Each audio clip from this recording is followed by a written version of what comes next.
First Member Arm Wrestling Tournament COC khel tu te an lia actually screen ber me he tlangwal du ta COC lai ania Isaac yan he ho hi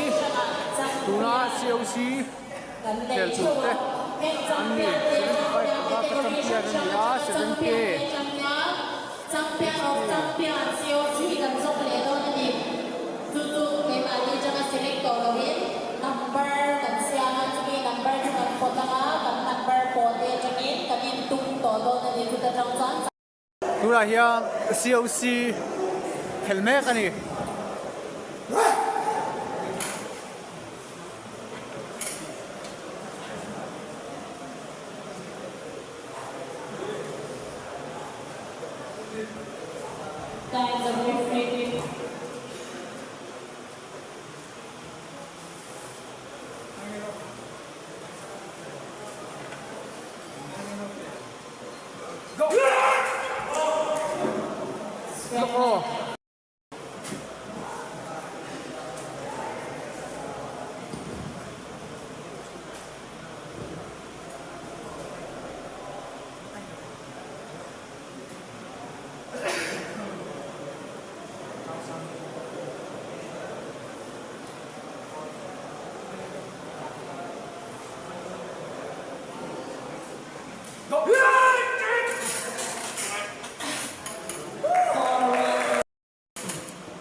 COC khel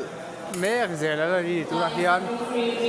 la oi tina champion ho te kha ain el chholia khata chak ber kha COC champion of the champion an zong ani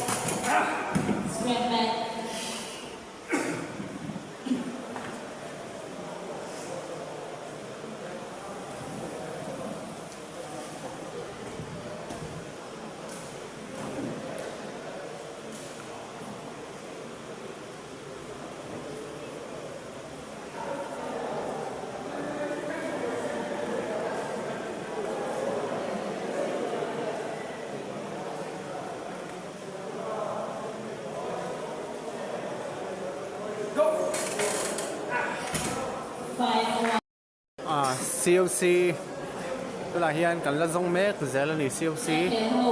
white tina champion ho kha champion of the champion ni tumin anin el chho mek zel ani an hu nam khop mai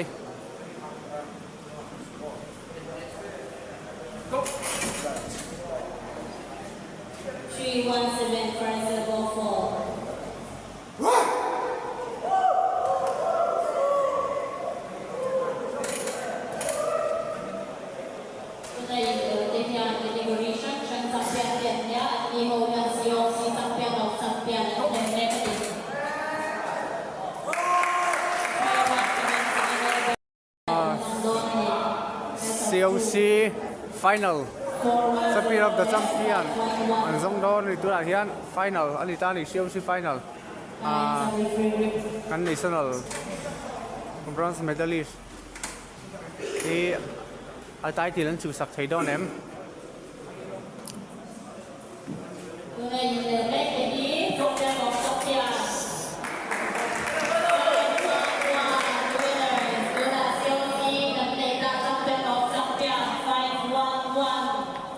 Five on one COC champion of the champion, Kang Valal Duata, Kalong Puya.